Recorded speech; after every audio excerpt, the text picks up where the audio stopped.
Country music has always had a way of telling the stories of ordinary people in extraordinary moments. It's a genre shaped by raw emotion, rooted in real-life experiences and often heartbreak.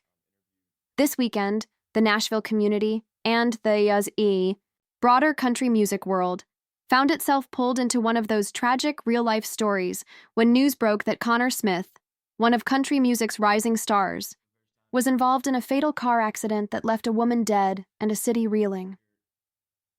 The incident happened on a quiet Sunday afternoon, June 8th, a day meant to be full of celebration and music as it marked the conclusion of the highly anticipated CMA Fest, an annual 4-day event in Nashville that draws thousands of country music fans from across the globe.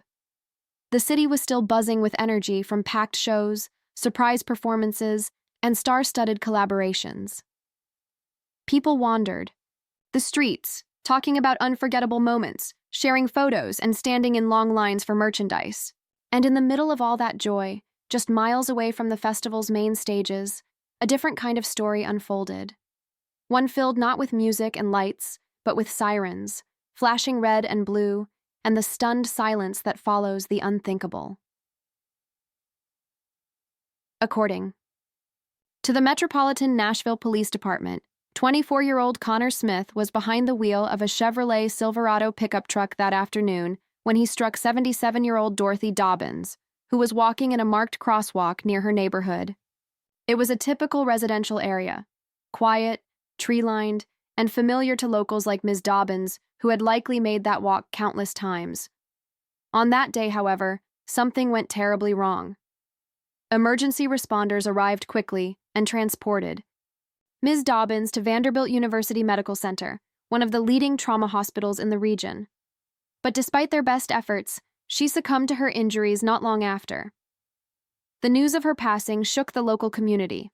Neighbors spoke of her with affection and grief, describing her as kind, gentle, and always quick with a warm smile. She had lived in the area for years and was known for her morning walks, often exchanging greetings with neighbors and local shopkeepers. Her death wasn't just a tragedy for her family. It was a deep wound for the community she had been a part of for so long. For Connor Smith, the aftermath of the accident has been a profoundly life-altering experience. While police confirmed that he showed no signs of impairment, no alcohol, no drugs, and no indication of distraction, his failure to yield the right-of-way in the crosswalk was noted as the preliminary contributing factor in the collision.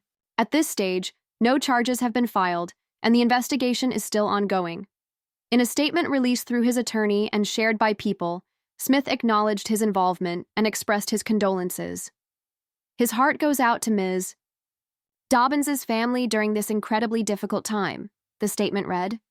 Mr. Smith continues to cooperate fully with the ongoing investigation.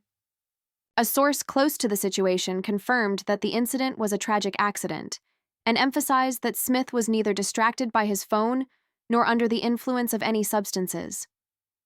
The details are heartbreaking, but perhaps even more haunting is the fact that something so devastating occurred at the end of a weekend meant to celebrate joy and music. CMA Fest had just ended, a festival that brings fans and artists together in a city that lives and breathes country music. For Smith, the day should have marked a return to normal after performing, networking, and celebrating with fellow artists and fans. Instead, it became a day that would forever change the trajectory of his life and the lives of everyone involved. Connor Smith, a Nashville native, has been immersed in music nearly all his life. Born and raised in the city that gave the world so many legends, Smith grew up with country music in his blood. He signed with Big Machine Records' Valerie label and began carving a name for himself with his relatable lyrics, authentic sound, and Southern charm. His debut album, Smoky Mountains, released just last year, was met with critical praise and fan enthusiasm. Tracks from the album were praised for their storytelling, a mix of nostalgia, romance, and the deeply personal experiences that country music thrives on. Smith's popularity had been growing steadily. He had toured with major names, including Luke Bryan, who is known not just for his chart-topping hits but for mentoring emerging talent. Smith's energy on stage, combined with his natural ability to connect with fans, made him a standout among the new generation of country artists.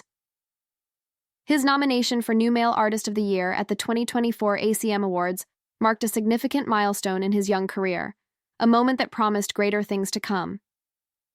In April of this year, just a few months before the accident, Smith released Country in the Clouds, a collaboration with fellow rising star Dylan Marlowe.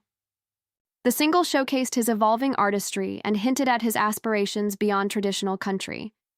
He was also featured on the soundtrack for Twisters, a film that brought a wave of nostalgic excitement to audiences, many of whom grew up with the original.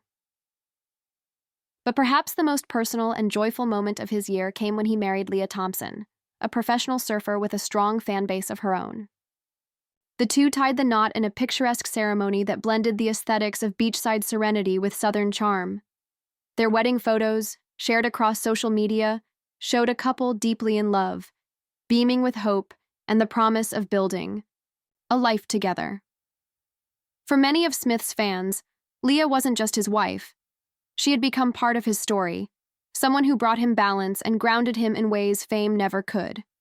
And now, in the shadow of tragedy, that story has taken a different turn, one marked by grief, introspection, and an overwhelming sense of sorrow. What happens next will be shaped not only by the results of the ongoing investigation, but by how Smith, his team, and the community respond to a moment that demands empathy, accountability, and healing.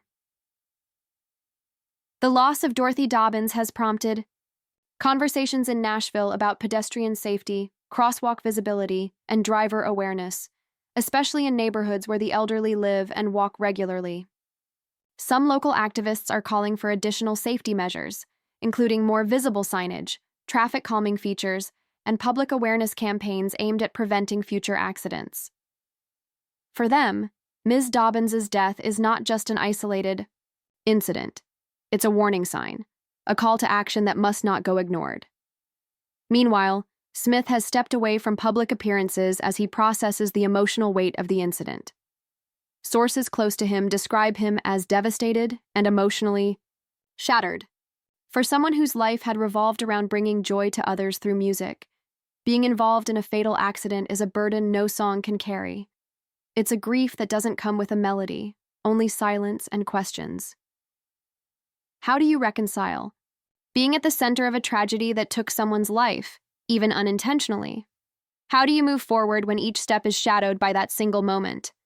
As country music fans and Nashville residents continue to grapple with the news, tributes to Ms. Dobbins have quietly emerged. Candles have been lit near the crosswalk. Flowers and handwritten notes now rest at the scene, left by strangers and friends alike. One note reads simply, "You mattered."